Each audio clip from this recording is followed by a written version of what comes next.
I'm Van. I'm Sori. That's Booby. And Vita and Chip and Culpy. Shout out to the big homie, Jason. Yep, Jason from Subway. Jason from Subway, who just made he didn't really do anything for my sandwich.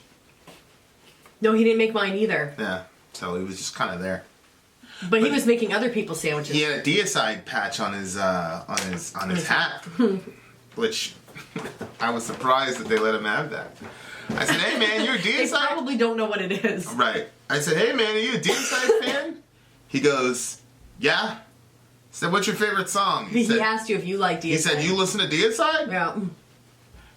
You know, I mean, you know, you're kind of not a typical DEICIDE fan. You're black. You're a Negro. No, he didn't say that. He did not say that. Stop it. I said, well, we kind of do a YouTube thing. And he goes, "You're those people." So this is for the big homie Jason, Once Upon the Cross by DEICIDE. I'm sure it's going to be a very, very uplifting song. Yep. We only did one other song called Kill the Christians, which I guess this record had Kill the Christians on it. Yep. Once upon the cross, Christ denied, when Satan rules his world, kill the Christians, trick or betrayed. Okay, so, I mean, here we are. Yeah. It should be interesting. If you're watching this, by the time you're watching this, we are probably going to be in our fireside chat. Yeah. Fireside chat, for all of those who are new, is when we just jump on and do a live stream. Yep. But in order to get the notifications, you have got to be part of Middle America with Vin and Sori. Mm-hmm. Or behind the scenes, if you want to see what goes on. Also, our trip to NAMM, like, we videoed, you know, what was going on, but then I also did like a side video of different things. So if you want to see that, I'm currently editing it, and I'm going to break it up into a couple of shorter videos. I think we're going to do an early release of the NAMM video on Sori's channel. Oh. So we'll stagger it a couple days. So if you want to see it early, subscribe to Sori's channel. Okay, so DEICIDE, Once Upon the Cross. Here we go. Let's do it. Is this a lyric video? Yep. Okay. Well, it should be. Sometimes they say lyric video and then it's not. Well, it's only one way to find out.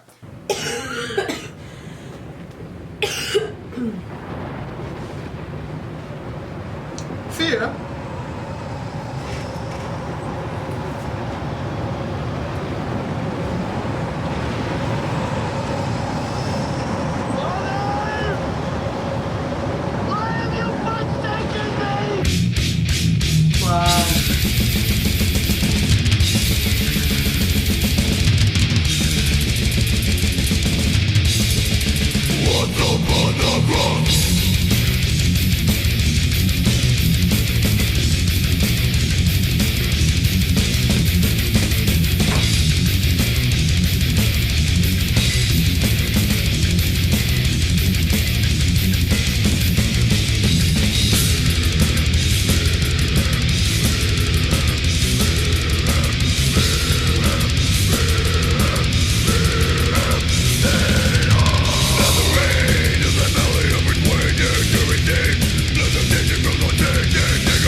Interesting. I think obviously there's some misunderstanding, but I really liked what it sounded like. Well, the Kill the Christian song was very poorly produced.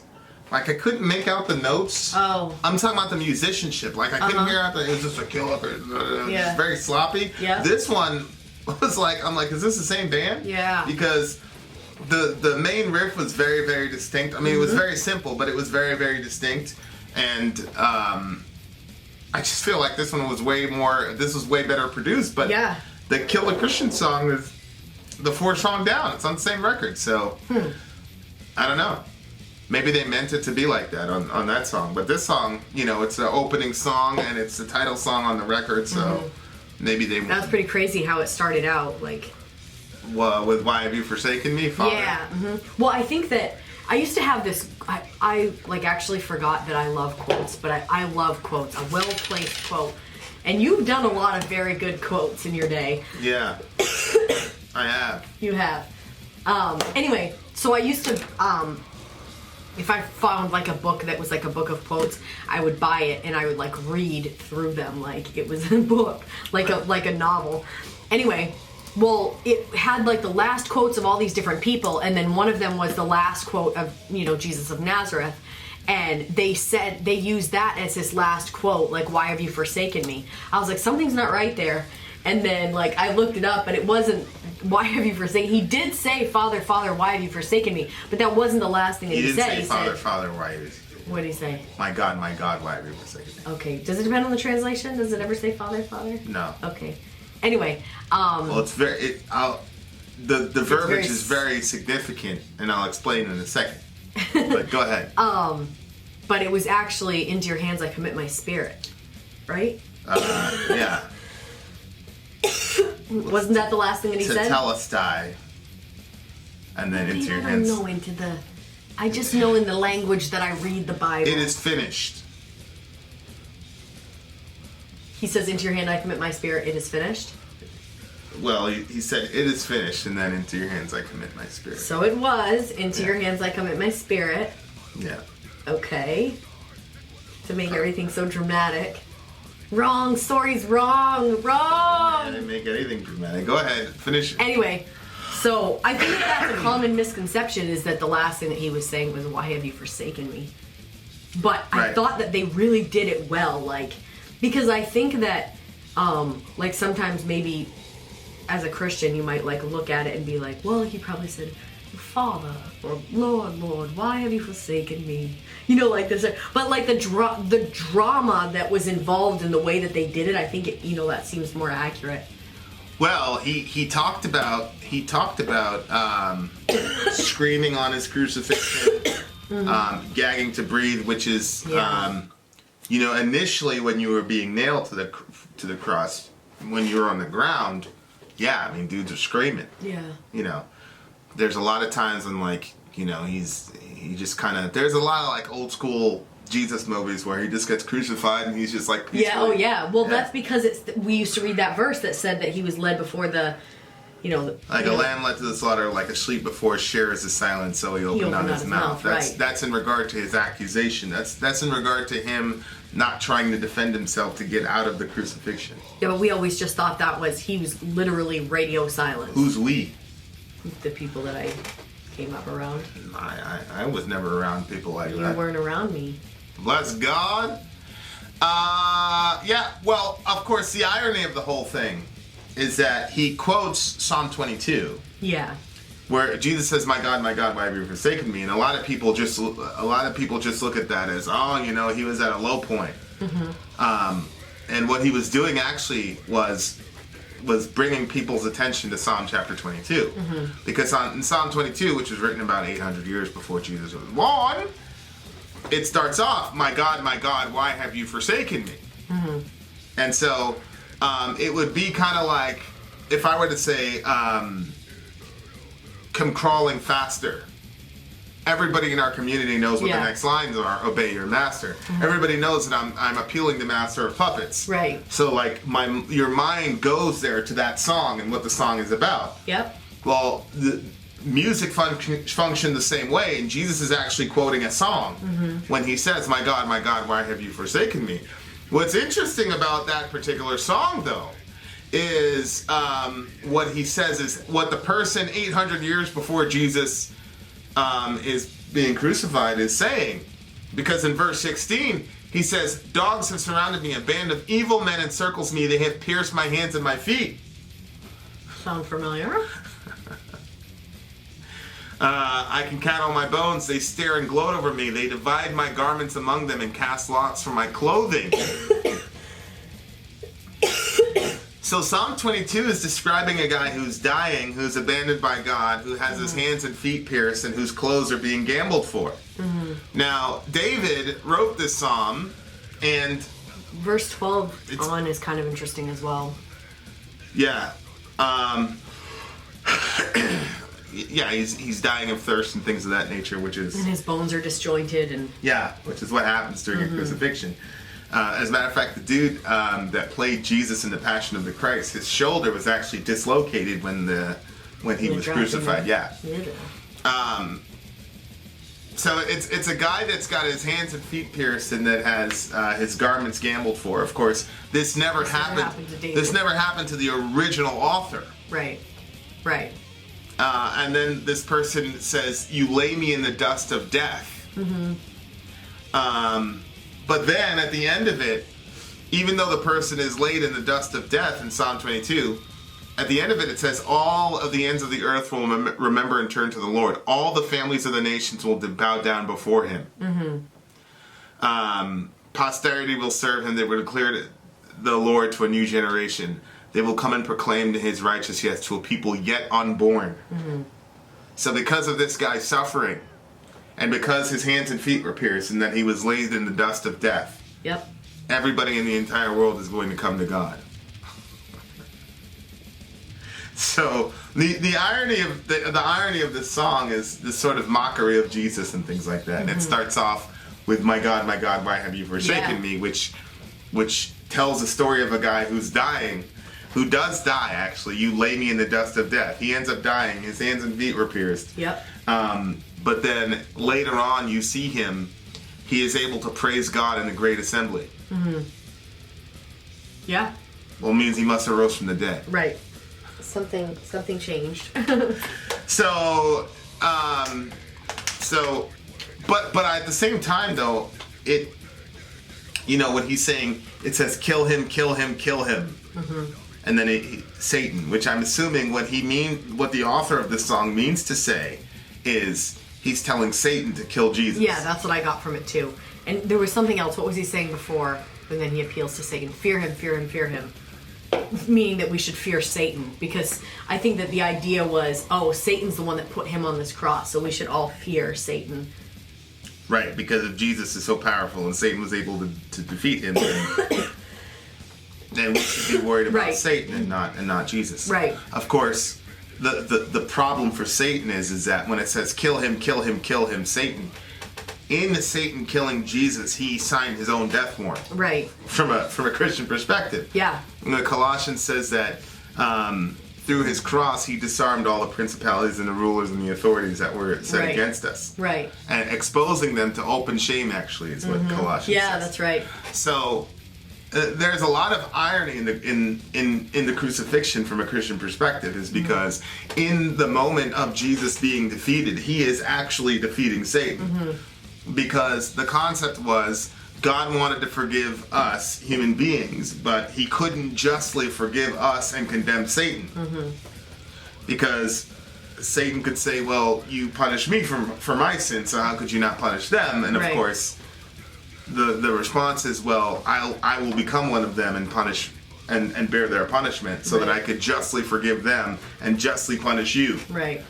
And so that was the destruction of Satan on the so there's a but I get from a perspective of a person who doesn't have the biblical background. Oh yeah, absolutely. That it on the outside it looks like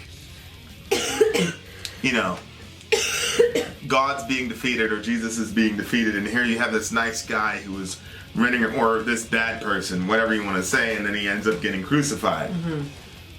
And there you are. It looks like he lost. So Yeah. yeah. What did you think about the part where, well, first of all, Nazarene in the Valley of Persuasion to receive last temptations from Lord Satan. Take a bite, said the serpent, eat of it. With no choice to do so, you cannot resist. So was he talking about the cross? Like he had to, why? Well, that's probably a play on words, because in the Old Testament you have that famous phrase, multitudes in the valley of decision. Yeah. So the Valley of Decision was a place where God was going to bring all these armies to decide on judgment. It was basically the concept of Valley of Decision was God was deciding to judge you. Yep. Right? So he's Nazarene in the Valley of Persuasion, where Satan can persuade a person to sin, I think is the idea. Okay. To receive the last temptations from Lord Satan, take a bite, said the serpent, eat of it. Because that makes you think of the garden. Right. Yeah, I agree. And of course, in the garden... It's so crazy because in the garden, after like Eve took that fruit and stuff, then when God comes and has that conversation with them, like he tells Eve that like from her was going to come one that was going to crush the head of the serpent. Right. But in the process was going to get their heel bruised. Obviously, Right. like a crushed skull is much worse than a bruised heel. And that's what happened on the cross. Like Jesus got killed on the cross, but he rose again 3 days later. Well, you literally have archaeological excavations of guys with nails, spikes through their heel during crucifixion. Oh, yeah. But then that Colossians verse that you were talking about, you know, putting them to open shame and stuff like that, that's the crushing of the head of the serpent. But Right. it's just interesting because like this person probably doesn't know that there's a connection with the garden and the cross. Right. But yet they brought that up in it. Right, and of course in the Garden of Gethsemane, I think the Jesus was in the garden right before his crucifixion. Right. And I think the Passion did a really good job of Satan tempting Jesus one last time to basically say, Yeah. hey man, you don't want to do this, Yeah. you know, or, you know, this is impossible for you to bear, or get out of this situation, or whatever. Mm-hmm. And so I think he's looking at it like Jesus fell into the temptation of Satan, and so because of that he had to be crucified, because it says, take a bite, said the serpent, eat of it. Without no choice to do so, you cannot resist. So it looks like he's saying that Satan was able to get Jesus to sin, and then because of that he had to go to the cross, because the next line is, I thought it was saying like you don't have a choice, like you have to follow the will of Lord Satan. So it's, you know, you don't really have an option, you have to do it, like that's why you can't resist it. That's what I thought they were saying. well, yeah, I mean, Is that what you just said? yeah, that's pretty much what it is. Oh, okay. Because then the next thing is impale, crucifixion, compassion, forgot, eternal damnation. So it seems that he's looking at the cross as Jesus bearing his own punishment because he fell into Satan's temptation in the previous stanza. I wonder what he thought that temptation was. Take a bite, eat of it, I mean, whatever. You know what I mean? It was basically that. Of course, Jesus is portrayed as the second Adam. He's called literally the second Adam in 1 Corinthians 15. Right. And what's interesting is that, you know, when you see Adam in the biblical narrative, he starts off in the garden, you know, he's well fed, he can eat whatever he wants. Yeah. And he falls to Satan's temptation. Mm-hmm. But then you see Jesus, and as soon as Jesus is declared to be the Son of God, he goes out into not a garden, but a wilderness or a desert. Yeah. And instead of being well fed like Adam, he's starving, he's fasting for 40 days. And the animals were all tame in the garden, but in the wilderness they were wild beasts. It says he was with wild beasts. Yeah. So Jesus is kind of like the second Adam, and he now the earth is basically the devil's territory. Because before it was Adam's territory, and Satan was the invader. But now the earth has basically become the devil's territory, and Jesus is now the invader. Yeah. And so the devil's trying to tempt him, and sure enough, the first thing the devil tempts him with is food. Turn these stones into bread. Because he's trying to get Jesus to use his divine power outside of the will of the Father. Yep. And so, no, Jesus never. As a matter of fact, one of the last things he says, which is one of my favorite things that Jesus ever said is that the prince of the world is coming and he has nothing in me. That's like one of the most badass lines of all time, in my opinion. He has nothing in me, but the world must know that I love the Father. And then he says, "Rise, let us go and meet the enemy." So, so Jesus is portrayed as not dying for his own sin, but overcoming sin by living a perfect life. And then I do agree, though, that he uses the term eternal damnation upon the cross. Compassion for God, eternal damnation once upon the cross. And I do, there is a biblical sense in which that was true. Because when we say that Jesus died, and I think this is like one of the major misunderstandings about what actually happened on the cross, is people think that just Jesus dying on the cross like solves the sin problem for us in Christian theology. That's not what happened. It wasn't just that he was nailed to a cross. What we believe is that Jesus bore the wrath of God for our sins. That there is an invisible transaction happening along with the physical suffering that Jesus was experiencing. So when, it was in Isaiah 53, all we like sheep have gone astray, we've turned everyone to his own way, and the Lord has laid on him the iniquity of us all. Or in 1 Peter, he himself bore our sins in his body on the tree. So what we believe is that God is punishing Jesus for the sins that we deserve. And of course, my least favorite topic of all time is hell. And that hell is eternal. And so what that equates to is that Jesus bore billions of hells. In that 3 or 4 hour period. And, how could you do that? Well, that's one of the privileges of being a divine being, is that you can compress billions of eternities into 3 hours. So there is a sense in which and withstand that. There is a sense in which compassion was forgotten and Jesus was damned eternally in that sense on the cross. Because death didn't, like, when death comes to us, like, it comes to us and we can't, like, have any decision over that. Like, I mean, aside from, people, suicide or something like that. But, but even then, like, death comes when it comes. But with Jesus, like, it says that he, like, no one takes my life from me. I have the authority to lay it down and the authority to take it back up. Yeah, he says, nobody takes my life from me. I just didn't like the wording that was, like, stuck in my head. It was like he gave up the ghost. Well, that's a King James. He gave up that's the ghost. What I did so most of my studying. But that's important. Because what it means is when he died because he released his own spirit. Right. Because it was impossible for death to claim him as just some... Right. Yeah. So, I mean, there's a lot of irony in listening to this song, because I'm like, whoa, like, he's right here. He's not right. A lot of what he's actually saying is true, but from a different perspective. From our perspective, this is Jesus' greatest victory. Well, I mean, resurrection's a pretty big victory. But this is a major victory for Jesus and for humanity. Yeah. I mean, the reason we believe that a good future is coming is because of this. Of course, yeah. And the reason that I don't lose faith when I see, it counts like 15 now. 15 people froze to death in the Midwest over the last 2 days because of this giant cold spike. And so, the reason I don't lose faith after just a needless death, nobody needed to die that way. It's like, we all knew this weather was coming. We could have banded together and made sure that those people were safe. Yeah. And then, the question I always ask is, I don't necessarily ask, where was God? I always ask, where was the church? Like, that's what I was just thinking. There was a church in Chicago. Yeah. You knew that was coming. You just sit there and let those people die? It's crazy to me. Yeah. But anyway, the reason that I don't lose faith is because from this paradigm, the absolute worst thing happened to the absolute best person ever.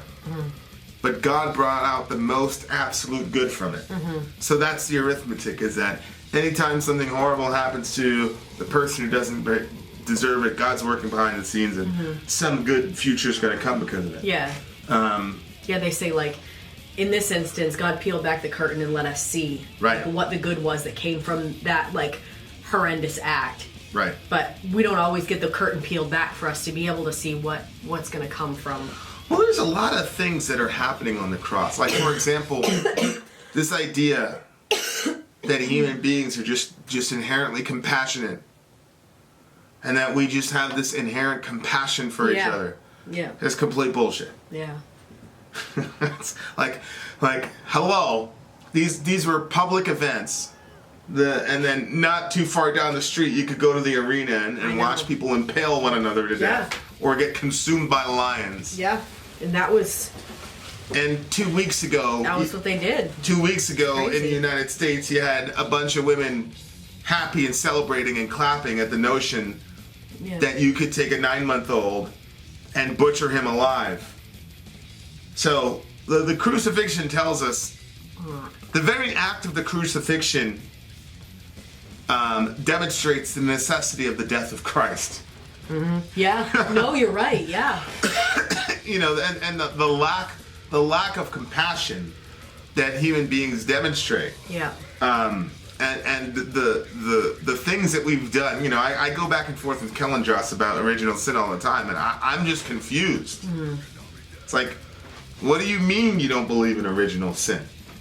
What do you mean you think people are naturally empathetic? Yeah. Stop it. Religious people are selfish as hell. Yeah, maybe I'm not being fair, but you just let those people die out there in the cold. Secularists are evil as hell. You know, we just did the whole thing about the abortion thing, and then of course Mr. Nealis gets up there. Good, kill them all, kill the babies. You know, like, and of course, at least he's being honest though. Yeah. So all of us, we're just left to ourselves. We're not good people. I don't know how else to say it, and I think the crucifixion demonstrates that in full relief. It's like God's like, okay, I'm gonna get the best person of all time. I'm going to have him walk around and heal a bunch of people. Right. Ungrateful, the whole host of ungrateful sons of bitches. I'm just going to heal them all. Yep. And then we'll see what happens. We'll see what happens. What do you do with them? You know what I mean? It's like this idea that human beings are just naturally, that's why I like the whole compassion for God. That we're just naturally compassionate and empathetic, I think is a silly idea. It's a silly notion. It's not borne out in any episode in world history. You take any epic of time, and this concept of the natural milk of human kindness is not demonstrated. So I think the song is, I think it's meant to be blasphemous and it's meant to be terrible, but I actually don't think that this guy, he's obviously not a Christian. And I think for a person who's not a Christian looking at what Christianity is combined with the cross and things like that, I understand why he could come out like this. Oh yeah. Yeah. You know what I mean? So like when he says despise your God, question why. Well, he never despised God. As a matter of fact, the term my God is a very important term in the Old and New Testament, because there's this concept of covenant where he says, I will be your God and you will be my people. Yeah. So when a person said my God in that context, what they're saying is you and I are in relationship together. So when Jesus is saying my God, why? He's not saying I despise you. He's saying I'm your people and you're supposed to be my God. Yeah. What's happening? Why is this happening? Because we're still together. So even in the worst moment of Jesus' life, he's saying that he's in covenant with God. But of course, he doesn't know that. Right, yeah, he doesn't. To him, it looks like, Yeah. you know. What would you do if you were in this situation? Right. Yeah. He said, screaming on his crucifixion, prophecy in its final contradiction. When you die is when the lie will be believed. Yeah, that's the part I was like, Because he knows that after the death of Jesus, the religion exploded. Right. So does Tacitus. Right. Exactly. We said what Tacitus said that the pernicious superstition suppressed for a while, then went and exploded again, first in Judea and then out through the rest of the Roman Empire. It's pretty much a free quote of what Tacitus said about Jesus' religion. And of course, in Tacitus' mind, the pernicious superstition is obviously the resurrection. Right. Right. Because there were literally thousands of Jews that were crucified during this period. It's so funny because he says, when you die is when the lie will be believed. That's not true, because when Jesus died, like, obviously we don't believe that it's true anyway, but like when Jesus died, his disciples and everybody were like hiding. Yeah, none of them believed. They didn't believe at his death. Yeah. They believed at his resurrection. The women weren't coming to see. The women weren't coming to see him rise from the dead. They were coming to embalm him. Right. Right. So you don't embalm a risen person. Yeah. And then when the women went back to them, the dudes them. basically said, you guys are, I hate that response, but it's very typical. Well, I mean, it's very historical. Because, Yeah. it says, Luke 24:11, but these words seemed to them like an idle tale, and they did not believe them. Or like nonsense. So the women show up, and the boys are like, that's nonsense. Y'all are on. And Jesus knew that that's the reaction that they were going to get. You know what I mean? Like, he could have appeared to some men that would be more easily or readily believed, but he appeared to the women. I've never heard an unbeliever answer this question. I had Ben Webb on. I said, Ben, why would you make the first witnesses of the resurrection to be women? In a context where women's where dudes were waking up in the morning and saying, Lord, I thank you for not making me a slave, a Gentile, or a woman. Right. Like, it just doesn't make sense to me. Yeah. It's not a good play. So no. Aside from it being the actual events, why? Yeah, and I don't, when it says prophecy in its final contradiction, I mean, he was prophesied he was supposed to die. Psalm 22 said it. Isaiah 53 said it. There are multiple prophecies, and Jesus' own prophecy where he said that he was going to be crucified and killed. Yeah, I wonder what he was thinking when he wrote that. The death of Jesus is not a contradiction to prophecy. No. It's a fulfillment to prophecy, Old and New Testament prophecy. So I don't really. That's a cool line, though. It's not right. I mean, it's incorrect. I love this guy's cadence, the way he says stuff, because it's almost like rap. It's almost like rap. And this was what? This was written 1995. What I saw in the. So it's almost like rap, the way that he says his lyrics and such. But yeah, I always ask people like Shimon Bar Kokhba, what about him? Right. Everybody's like, well, Shimon Bar Kokhba. Well, Shimon Bar Kokhba was a messianic claimant. He claimed to be the Messiah. Right. And he had a following, and they were printing money in his name. And the top rabbi at the time declared him to be the Messiah, which is more than what Jesus got. But nobody's heard of him. It was Rabbi Akiva. Rabbi Akiva is a major rabbi in Judaism. Said that he was the guy. Yep. But nobody's heard of him today. Right. Not even a whole bunch of Jews haven't even heard of him today. You know why? Because when he died, that was the end of his movement. Right. His followers were scattered, and that was it. There's a whole bunch of them. Read Josephus' Jewish Wars. There's a whole bunch of messianic claimants, and y'all never heard of any of them. Modern or in antiquity. I could keep listing. And that's the thing. Jesus' disciples were no different. Like when he got arrested and he was headed to the cross, they scattered and they hid, and then people were saying, "Oh, like one of them killed himself." He's like, "Oh, you were around him." He's like, "No," and he like denied it multiple times. And one of them killed himself. Right. When they saw. Yeah, so their response Judas wasn't like this, whoa, crazy, like, whatever. It was extremely human. It was extremely human, extremely normal, until the resurrection happened. And they were all very skeptical. When the women showed up, they're like, that's nonsense. Right. Get out of here. Yeah. And then when then they went to Thomas and said, we saw him. Right. Thomas is like, I don't believe you. So, yeah. there's a whole bunch of Messianic claimants at that time, and there's only one of them that we know by name in history. Right. So deal with that. But this is probably the best interpretation I have seen from a unbeliever's perspective about what happened on the cross. Oh yeah. Like, I don't think you can get much, because like I don't. He was trying to be blasphemous and such, but I don't think he was saying anything. Like sometimes like these guys will say something like really over the top and stupid. Yeah. You know what I mean? Like, like the Kill a Christian song, like some of the stuff that he was saying was just dumb.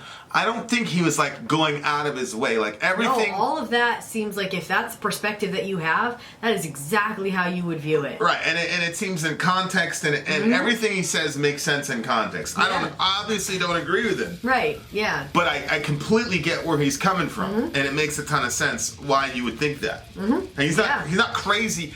What I'm saying is, maybe you'll agree with this. He's not crazy for saying this stuff. No.